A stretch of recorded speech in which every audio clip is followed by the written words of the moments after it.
Welcome to the Virtual College Exploration for all North and South Carolina students, sponsored by the Carolinas Association of Collegiate Registrars and Admissions Officers, more commonly known as CACRAO, and StriveScan. Thank you so much for joining us. A few housekeeping announcements before we get started. You can use the Q&A button on your screen to type your questions to our presenters at any time. Your camera and microphone are off, so the panelists cannot see or hear you. This is just one of the many different sessions happening. Be sure to check out our full schedule at CACRAO.org. This presentation is being recorded and will be available in about a week at the same website, CACRAO.org. I'd like to now turn it over to our presenters. Thank you so much for joining us today. Thank you. All right, let me come in and share my screen with everyone. Welcome and thank you for joining us this morning. I know it's early for some students to be up and about listening to great information on getting ready for college. So our session today is going to provide everyone with information on transferring and deferments. We want to make sure everyone understands the basics and that they get any questions answered that they might have. So we know that students, all across North Carolina really want some basic information as far as transferring from one college to another, perhaps taking a gap semester or a gap year. And so we aim to answer a lot of those general questions this morning. So welcome. So I want to introduce our speakers. We have a wonderful panel of folks for you guys today. We have Dr. Stephen Brooks, who is a senior advisor with the Independent Colleges and Universities in North Carolina. We have Dr. Bethany Meehan, who's with the UNC System Office. She's the Vice President for Student Affairs. We have Dr. J.W. Kelly, who's the Associate Vice President of Student Services at the North Carolina Community College System. We have Devin McCarthy James, who is with College Foundation North Carolina. She's a regional representative and is based in the mountains. And then I'm Dr. April Query. I'm with CFNC as well. I'm the Regional and Community Services Manager with CFNC. So we have lots of folks who can hopefully answer questions you may have, no matter which direction you're kind of trying to get information about the community college systems, the public institutions, or our independent colleges in North Carolina. So I'm going to begin by just providing a little bit of basic information about what it means to transfer and what it means to defer. And then the way the panel is going to work this morning is we have some preset FAQs, frequently asked questions, that we feel will cover some things that you all may be considering. As we go through, feel free to shoot questions over in the Q&A section. In a few moments, I'll begin moderating those as well and keeping an eye on them. And if for some reason we don't get through all of your questions today, we can certainly follow up and answer questions after this panel. So let's begin by just defining transferring. So what does it mean to transfer? So transferring between colleges means taking and completing coursework at one institution and then enrolling at another institution where you're going to complete more coursework.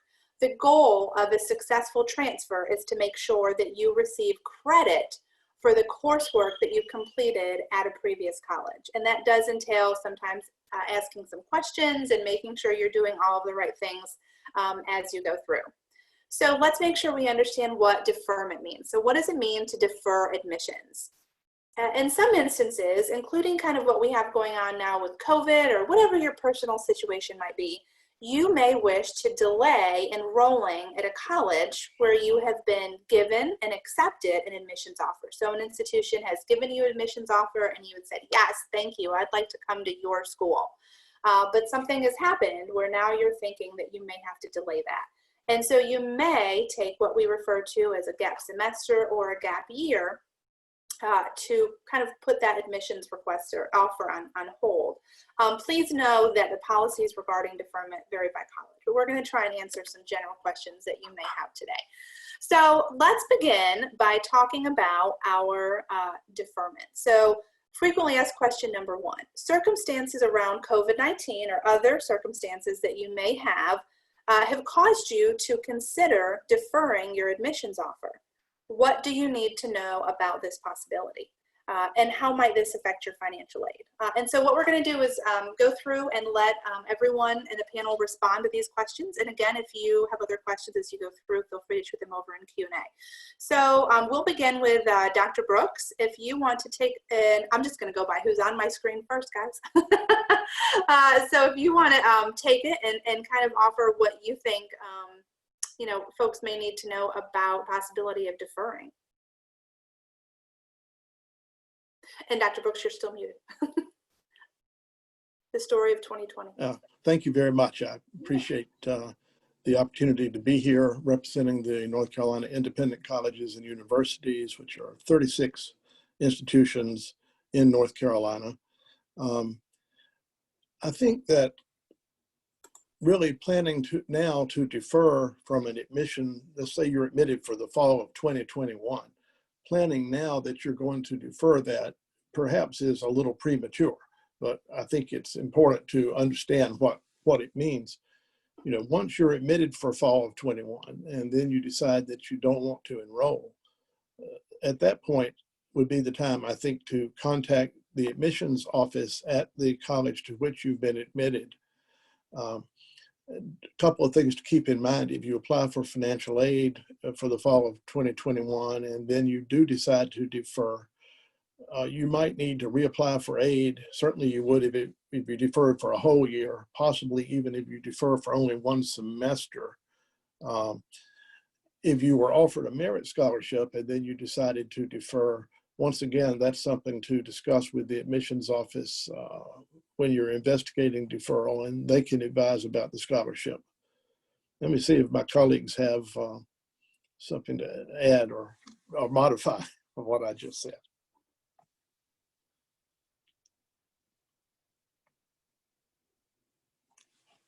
I think you're muted, April. Gosh. Did you have anything you wanted to add, Dr. Mann, about the deferments? No, Dr. Brooks did a wonderful job. Just like Dr. Brooks, I'm very thankful to be here to talk with you all about deferment and transferring, and representing the UNC system, which is comprised of the 16 public four-year universities in the system. And much like Dr. Brooks, just want to reiterate, I do think it's a little early in the process to think about deferment, but once you've been accepted and we see what the spring semester looks like, certainly encourage you to really talk with your admissions counselor. They're the ones that are going to be able to give you the best advice about what that really looks like for you, because you will need to refile your FAFSA if you're coming in a different fall. That will be different. You may not be eligible for the same scholarships, but the best advice, like Dr. Brooks already shared, was, you know, reach out to your admissions counselor because it will be different at each institution. Thank you. All right, so FAQ number 2. What happens? April, if you don't mind, I'd like to say a little something there. Yeah, I'm sorry. No, please. So deferment looks a little different when it comes to community colleges. The 58 community colleges all operate on what we call a rolling admissions or open admissions. And so at most of the institutions, those applications are good for an entire academic year. However, there's multiple start dates within that entire academic year, not just your fall, August start date or the spring, January start date, or even summer, but many institutions have 16-week courses, 12-week, 10-week, 8-week, 4-week courses. So you can start at multiple times throughout the semester. And so you may apply for fall 2021, but because life happens, you may want to actually register and enroll for courses that don't start until October, or you may wait until January. So that open admissions application is a little different than it is with our sister institutions at the Independence and the UNC system. I think one thing that's very important to mention here, and it's probably the same with the universities, and that is if you go all the way through the process to where you actually enroll and register for courses and choose your schedule, so to speak, and then something happens and you need to defer your admissions or defer your enrollment, it's very important to withdraw appropriately. Failure to withdraw from those courses appropriately can impact your academic transcript and can negatively impact your financial aid. So it's very important to make sure you work with that admissions and registrar's office to withdraw appropriately. Thank you. Yes, I think those are very good tips. I think as you guys are hearing, it really varies. All of this, the whole process varies by institution and also the systems, whether it's the community college system or the independent or the public institution. So the biggest tip I think here, what we're hearing is make sure you're communicating and asking questions to make sure that you're following the rules and the steps of what you need to do correctly. Thank you. So FAQ number 2, what happens if I take my coursework at a local community college during my gap semester or gap year? So you're taking that deferment, possibly if you're considering it, but you're home and you're thinking, I'm going to knock some courses out while I'm here at my local community college. What happens then? Am I still considered under deferred admissions, or am I now a transfer student? And then will that coursework transfer? So I might. Who do we want to go? Dr. Brooks, would you like to? Oh, no, JW, Dr. Kelly, please feel free. Grab that one. I'm sorry, the delay, I didn't know for sure which direction to go. I think if you choose to take a community college course during your break or your gap semester, the first thing I would want to advise is that remember that this is not like high school where you just show up on the first day of class and pick out your course. There is an admissions process. You still have to fill out an application. You may have to let financial aid with your FAFSA know that now you're attending another institution. That will be very critical. So that way your Pell will be available at that community college or other institution. And then the question is your course selection is critical. And that is, may want to make sure that you take college transfer courses. There's university general education or universal general education transfer courses. Sometimes they're referred to as UGETC courses. And even though you take that one course that is labeled as a great course for college transfer, the next critical piece is to make sure it fits in the program of study or the major at the institution you want to go to. So you may love taking that course and it may be a great course and you love it. However, you may not be able to transfer it into your major at the institution, at the university, because it doesn't fit in that bachelor plan. So it's very critical to also check with your university that's going to receive that credit to make sure it's going to fit. However, you may choose that you want to take that course just because you want to take the course because you have a lot of interest in it, and that's all right as well. Lastly is you'll want to, if you want to transfer that course, you'll want to make sure that you earn a grade of C or higher, and that you also will want to request that that transcript be sent to your university so that way they can process it appropriately. Thank you. And again, the message we're hearing is communicate and ask questions, because if you show up at your community college taking classes and you're just assuming that everything's going to transfer and you know how everything's going to work, not a good idea. We want to make sure that we are asking lots of questions. Dr. Brooks or Dr. Amian or Mrs. McCarthy-James, did you have anything you wanted to add? I would say that this is another one of those points that you're right. Communication is the key.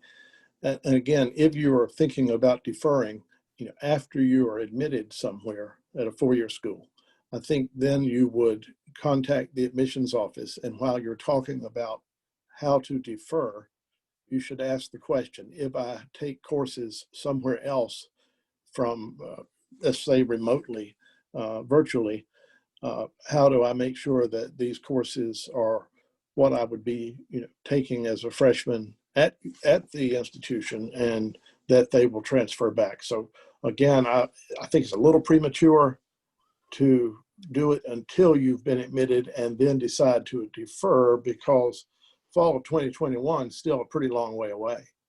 Right. It is. And I would just add, in some cases, you're really going to want to check with admissions too on whether or not that you'll still be able to attend that and enroll in that original school as a deferment, as like a deferment candidate, or whether you'll need to reapply since you now have a different college's courses. You're sort of considered now a student of that school in the interim. So it might not be a given that you're just going to be able to enroll as a deferred student anymore. You might have to reapply as a transfer student. Thank you. And I'm trying to go back. Let me go. There we go. Let me go back. I think that was a really good point of what you had just brought up with that. And so that's where that question kind of came out here, is that if you are taking those courses, are you then still considered a deferred student, or are you then a transfer student? And how does that process work as you're coming back? So again, make sure, students, that you're asking the questions to go the right direction. And I'm just going all over the place here. We're just shooting all over the place with slides here this morning, just making sure you're all awake. So let's go to question number 3. And this is our last question that's kind of related to deferments. I did see a QA come through for transferring, and I think that that is a really good question that we are probably going to touch on with the transferring. So but let's finish talking about deferments before we move on and really focus on transferring. So are there rules for what I should do or get involved with during my time? So if you end up, and I know that we have said a lot can happen between this year and next year. I know some students just are thinking about what happens if you end up needing to defer for some reason. And so I think having that information in case that happens is just good to have. So if you end up needing to defer or considering it for a semester or a year, what do you do during your time off? Are you hanging out at home, laying on your couch? Are you working in the community? Is there anything you have to resubmit when your gap time is over? So what will that look like? What do we think? Let's start with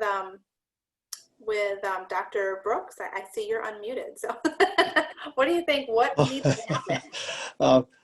Yeah, I think that it is possible that the institution to which you have been admitted would have some recommendations for what you might do during the gap semester or gap year. And so I think, once again, once you are admitted, and really not before that, you talk to that admissions office, and among the questions you ask them is, what happens to financial aid? And the answer to that may be different if you're deferring for a semester than if you're deferring for a year. So you need to confirm it with them. You need to ask them about courses you might want to take online at a community college or at a university if they're offering online courses. And then any actions or requirements that you would need to do during that gap period in order to maintain the admission status.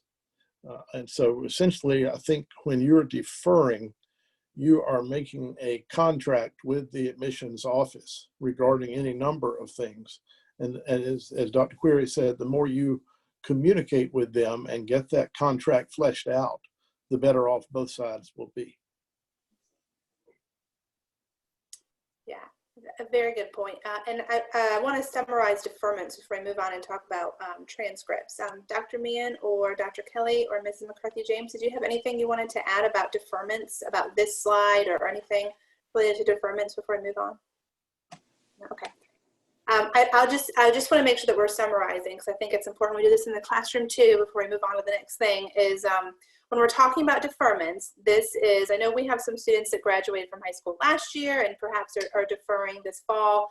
A lot of the folks that are on this are probably finishing up high school now, or will be in your last year now. And so you might just be thinking about it. Is this something that's going to make sense for me next year? And so again, I think it's important for you to have the information for you to make the best informed decision for yourself for next year. And so the summary for deferments really is, make sure that you are asking questions and make sure that you are communicating with your institutions. And keep in mind that your school counselors have probably helped a lot of students through a deferment process before, or answered some questions, so they may have some answers to your questions as well. And so you will have your admissions person who's your person who's assigned to you within your high school or your territory at whatever institution you have decided to attend, and they can answer a lot of your questions also. So just make sure that you're communicating and doing all the right steps there. So let's move on and start talking about transferring. So let's say that we have a student who's considering attending their local community college, and they want to transfer to a four-year school in North Carolina, probably the most common situation that we may have. And so what are some of the essential things that you might need to know about transferring? So I think this would be a good one if Dr. Kelly wants to take a stab at starting this conversation. Any tips you might have for students? Sure. I think the very first tip is to take a course called ACA 122 your first semester.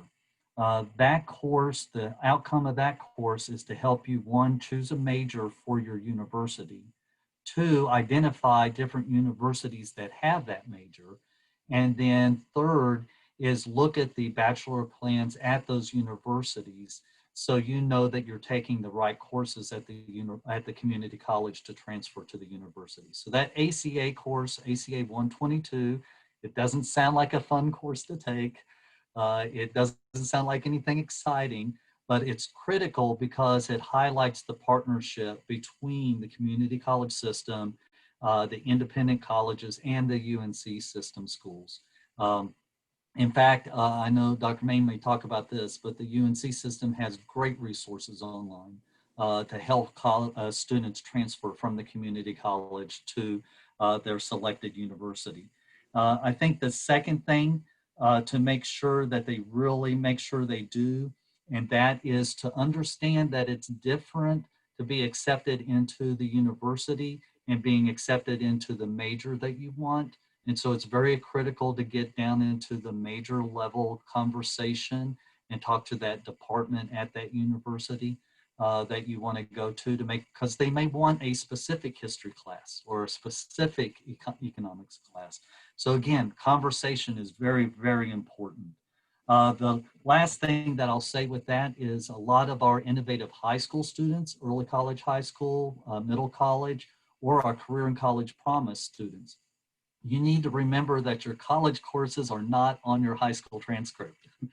You need to request that the college send that transcript with your college courses to the universities that you're considering. So that's the first bit of little tips that I would give.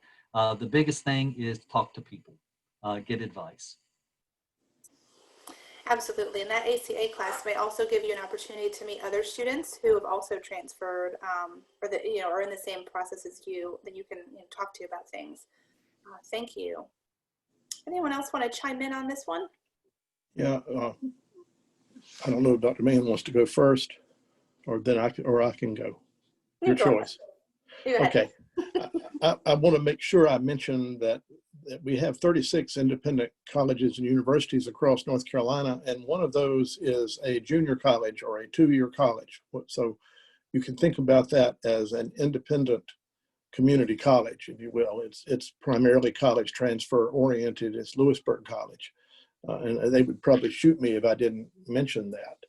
But the goal, if you start at any two-year school and plan to get a bachelor's degree, is to have a seamless transfer where no credit is lost and all the credit is targeted toward the ultimate degree that you're seeking. And that goal, there are a lot of things that the university and the independents and the community colleges have worked out together to make that goal plausible and possible. Still requires some planning on the student's part. Thank you. Dr. Mead, did you have anything you wanted to add? Yes, thank you. Well, Dr. Kelly and Dr. Brooks did a wonderful job, once again, stressing the importance of communicating and making sure that you're reaching out to the four-year institution, talking to that admissions representative. And one of the ways that the UNC system makes that easier is many of our universities have admissions representatives actually on campus of the community college. So you don't even have to go over to NC State or Chapel Hill. There's already a representative at the community college. And Dr. Kelly was very kind to mention the robust resources we have on each of our universities' websites. You'll find information about which courses transfer, how that process works. And so if you're not ready to talk with someone yet, I really would encourage you to go on any of our 16 universities' website, type in transfer admission, and you're going to get a ton of wonderful resources that help you figure out what's the best next step. And then the other thing I'd like to mention is the importance Dr. Kelly mentioned about program specific.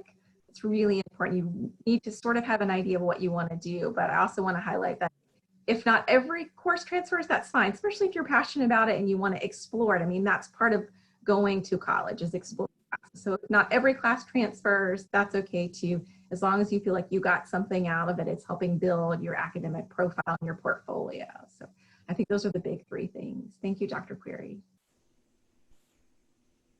And if I could just add a quick note, I mean, you guys have all been awesome talking about communication, and definitely communicate with your transfer counselor at that four-year university about the possibility of transfer scholarships. Those aren't often publicized as well, but there may still be scholarship opportunities that exist for transfer students.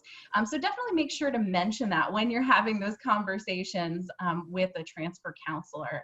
And then the other thing is, we talked about resources. There's also a CFNC.org transfer planner page that just has some general information about where to get started. Again, like Dr. Megan mentioned, if you're just not sure and you just want to know what even questions to ask, it might be a good place to start. Absolutely. And we had a question come through that I'm not positive if it was related to so the question is, if I get my associates at a community college, will this still apply? And so I think that actually does have us lead us to an interesting conversation about, we have kind of said to make sure that you are taking transferable courses, you are in a transfer program, you are communicating with your community college of what your educational goals are, that you plan on transferring to a four-year institution, hopefully in North Carolina. So what happens if you accidentally end up not communicating? It would be an accident, I'm sure. And you are in a position where which is a great position, you have your associate's degree. So how does it work with trying to transfer at that point? So perhaps you are not in a specific transfer program. You're completing with an associate's degree. And what happens when we're headed to our four-year schools after that? Let's see. Dr. Brooks, did you want to answer maybe how the best your experience? I wonder if, Dr. Query, if maybe the best way to answer that is to look at the next slide. Yeah. Which talks about articulation agreements. And that articulation agreement is a fancy word for helping students make pathways that take them from the community college coursework to the bachelor's degree at the four-year institution. So there are both the university system and the independent colleges have articulation agreements with the university. And I would have to agree with what's been said. The university has done a superb job of laying out online the pathways that students would follow. So it helps you understand what courses to take and when. And maybe I should let my colleagues add to that at this point.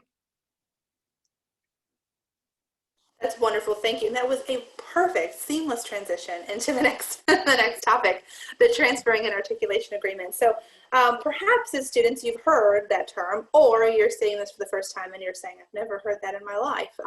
But what it basically means is that in North Carolina, our colleges, two-year and four-year institutions, have essentially decided to work together and say, look, we just want to make sure everyone gets the education they need in our state. If you are starting at one of your local community colleges, let's make sure that there are systems in place. If you are following the steps correctly, let's make sure there are systems in place to ensure that your courses do transfer, and that all of the courses that you're taking at your community college and your four-year institution are all going to mesh together nicely to allow you to get your bachelor's degree. And so that's kind of the idea about the articulation agreements. In North Carolina, we have some of the best articulation agreements with our community colleges and four-year schools. We have articulation agreements.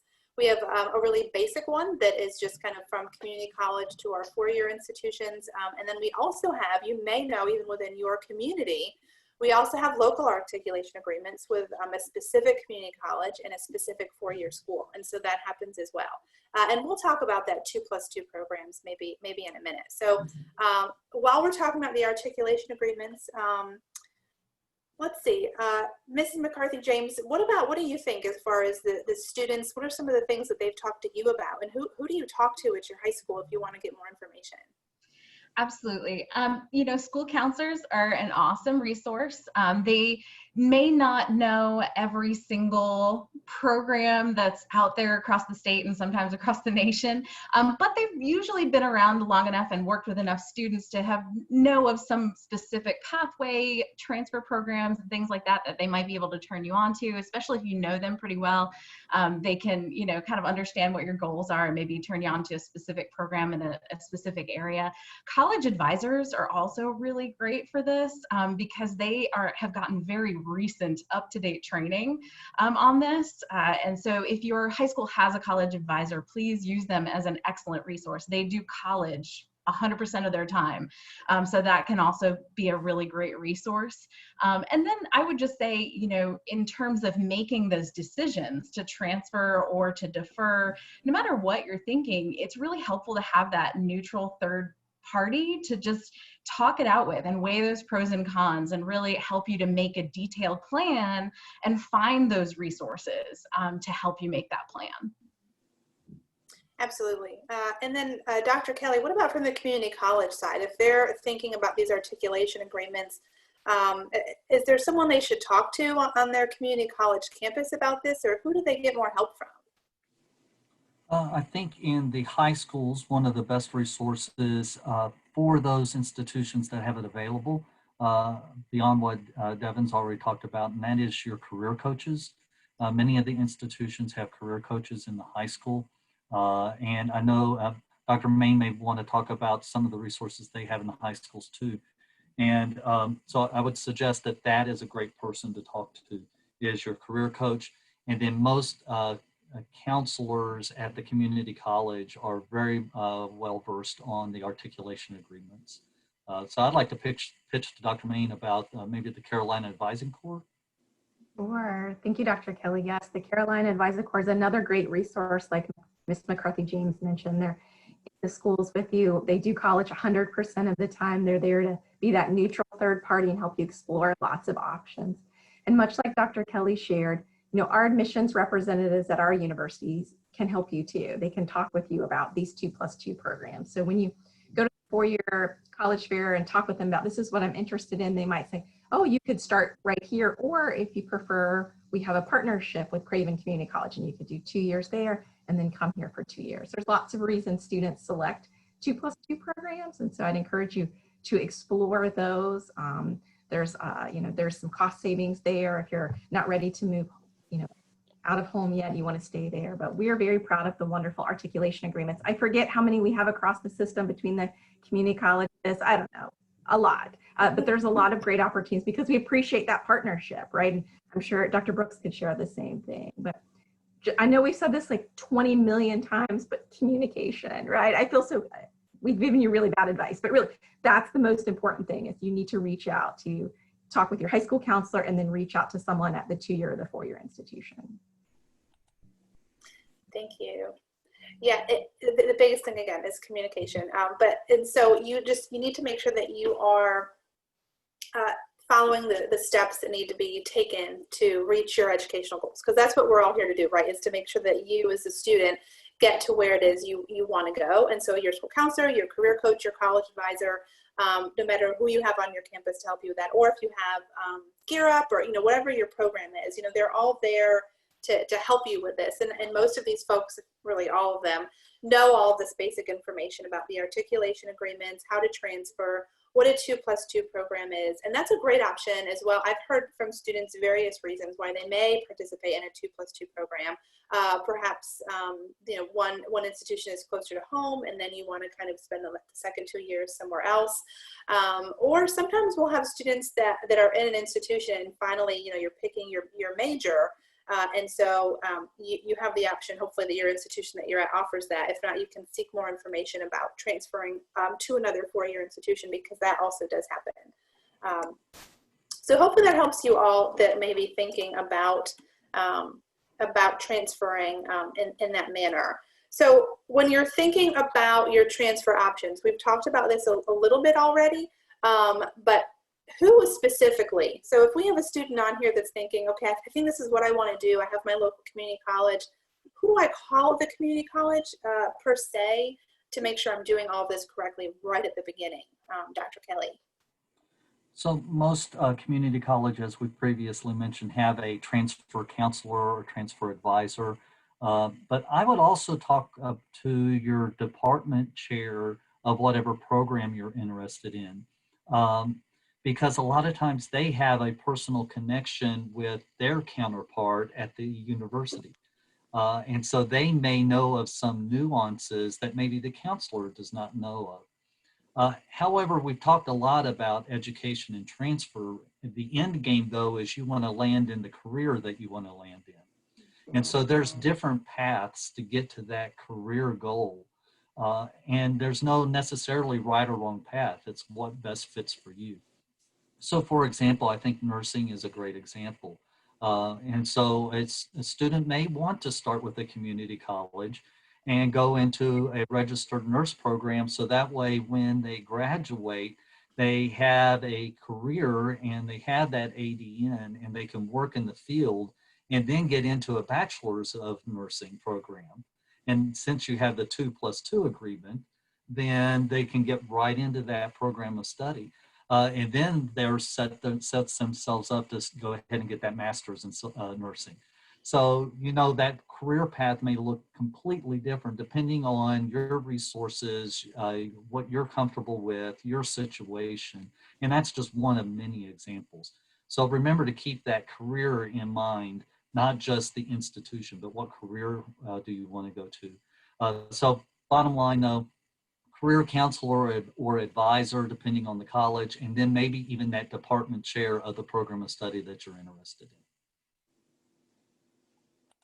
That's a very good point. And that's the end goal, right? Is that career, just like Dr. Kelly said. So also think about when you are communicating with folks on your community college, at your FourYear campus, your admissions officer, you know, these are folks you're constantly building relationships.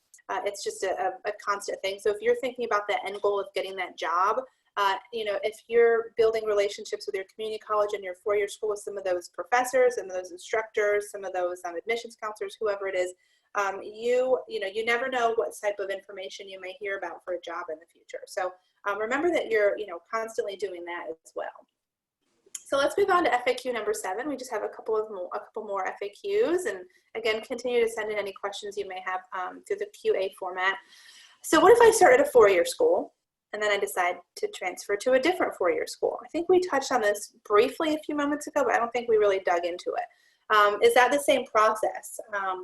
Do your classes just automatically transfer since you started at a FourYear school, or do you have to fill something out or talk to someone? So what is it, some good general information about transferring from FourYear to FourYear, especially if we're thinking about maybe transferring from within the public institutions and private institutions, or perhaps just within one or the other?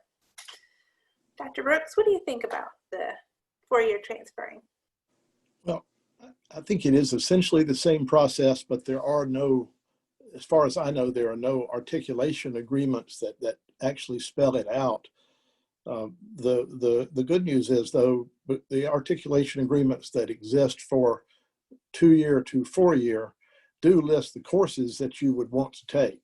So there's a way to get a start there. I think you would talk to a counseling office at the 4-year institution where you're enrolled, and also talk with people in the admissions office at the 4-year school to which you want to transfer, to make sure you're on the right path. Thank you. And I think that one of the most common reasons a student may transfer from one 4-year school to another may be once they have selected a major. So there are times when students will begin at a 4-year school and really they're unsure about what they want to study. And so I think this is a really good moment to push career planning as early, you know, especially before you start the admissions process. I can't really count the number of times that I've sat and talked with a student and they say, oh, I want to go to this school. I love this school. I'm so excited. Great. I'm so excited too. That sounds fabulous. What do you think you want to study there? I have no idea. Okay, well, what do you want to do for a career later? I have no idea. Okay.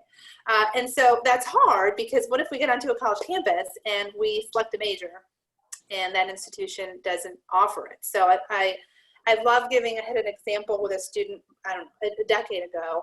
I was helping her with her application to Appalachian State. Wonderful, fun institution. And she raised her hand and said, I don't see my major on the form. It's asking me what I want to major in. Doesn't mean you're stuck to that major. The institution was just curious. What do you want to study while you're here? She said, I just don't see it. And I said, oh, well, what is it you want to study? And she said, marine biology. So heads up, marine biology is not offered at App State in the mountains.